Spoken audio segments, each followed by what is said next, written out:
Hello Gemini, welcome to the August reading. I'm going to pull two oracle cards. One, I'm just asking the cards for you specifically, and then the oracle card is for what my higher self, or you can use meditation and it be from your higher self. And then we're going to do three cards for advice in the areas of love, romance, friendship and family, general, and then finance and career. So let's pull and see what we have for a quick message that you need to hear.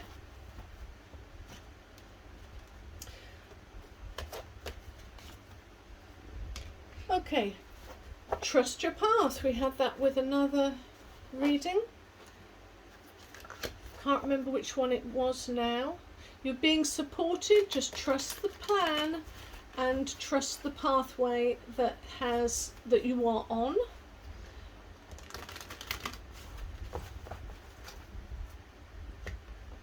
And the card to support it, whoop whoop, 43. 43 is 7. 7 is about decision making. But let's have a quick look, because I've forgotten what this stands for. It's party time, hang the streamers, invite your friends, put your dancing shoes on. There has never been a better time to fist bump everyone you know, joy to the world, smile till your face hurts. Whenever I've got that, it's usually laughter through tears, but it's party time, trust the plan. But it's kind of laughter through tears, you know, fake it till you make it. That's where I tended to, that's where it's usually gone. But it's a good time. Is it coming in the future? I'm going to do this again actually, sorry. I want to really make sure these are shuffled. Let's see what's going on for relationships for Geminis in August. Okay, we have the Knight of Cups. Don't groan. Knight of Cups. So with the Knight of Cups, he is creative, romance, charm, imagination. But it can also be somebody wearing their heart on their sleeve. Not incredibly deep. You know, it's kind of young love sort of thing. He's the suaveness, he's got grace, he's got the feather in he's kind of got the feather in his cap sort of charmer. But, you know, probably my least favourite card to get. But anyway, the atmosphere around you at the moment, you could be in the beginning of something, and you're in the honeymoon period of something, okay? And the advice is to, have some clarity. Now why? That interests me. So when we look at the Ace of Swords, it's asking you to just hold back a little bit and have a bit of, ask for clarity in the situation that you're in, because this person here is in their feelings, but it's asking you to look for the truth, use your mind rather than your heart, and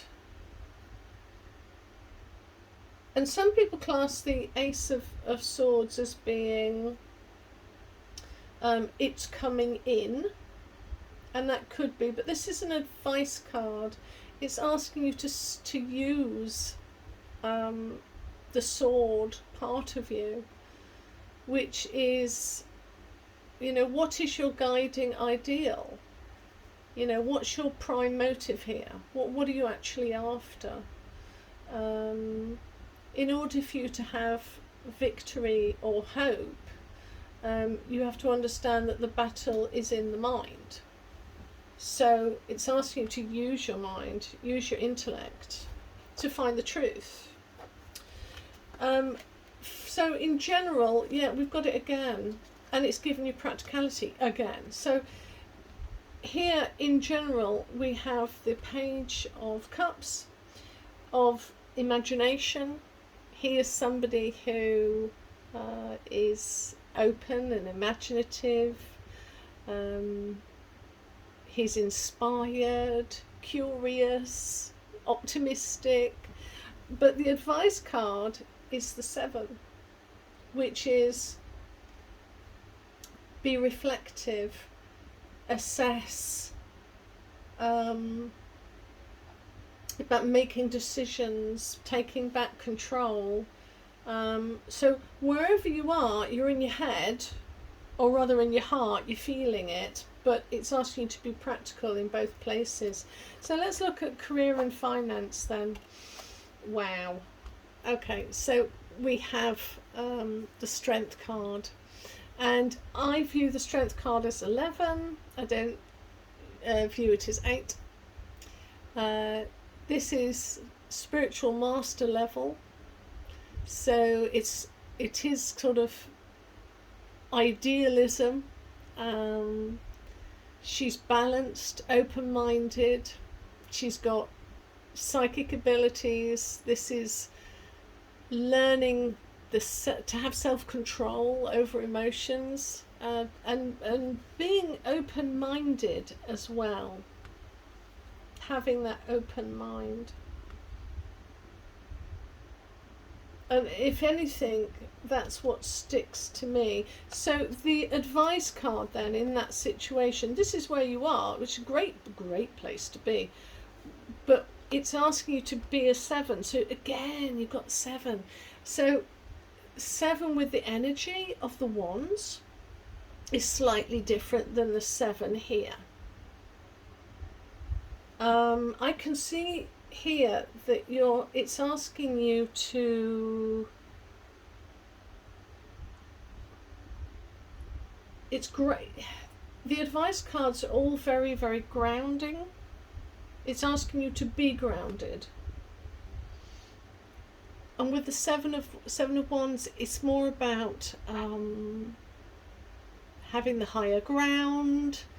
It's standing up for yourself. There may be competitiveness or some drama, but it's asking you to be to show some perseverance and be courageous. Yeah, holding your own. You are, unique. 7s for me are the teen card, so it's this person here has to be quick, and in order to be in control of his life, he is having to make decisions on the go, and it's asking you to be all of those things. It's asking you to this is kind of very entrepreneurial, beginning of something. There's is there the beginning of a new business here, or a new business idea, and it's asking you to have the energy to do it. Have the energy to do it. And with Geminis, you're great if you're in the energy, but if you lose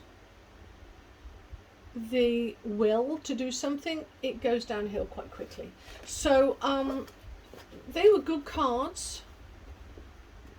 I go back to this, trust your path. If you knew you would be supported, what would you do? If you knew that if you have that idea of something and you were supported in that idea, let's say via your higher self, how much ability would you have in yourself to move forward and push yourself? Because Geminis are great for ideas and being self-propelled, but if they lose the motivation, it all goes downhill quite fast. I know, trust me, I know. I've got a Gemini, my Venus is in Gemini. We have to be self-motivated by our surroundings. So if everything looks like it's going to go downhill, we go with it. We go downhill with it. The idea, rather, goes downhill with it. So it's asking you to be positive and to keep that, you know, in your emotional life, I think you have to keep it balanced. But then with the finances, I think you have to be up for the challenge and go for it. Okay? All right. I'll see you in October. Bye. Or September, rather. See you in September.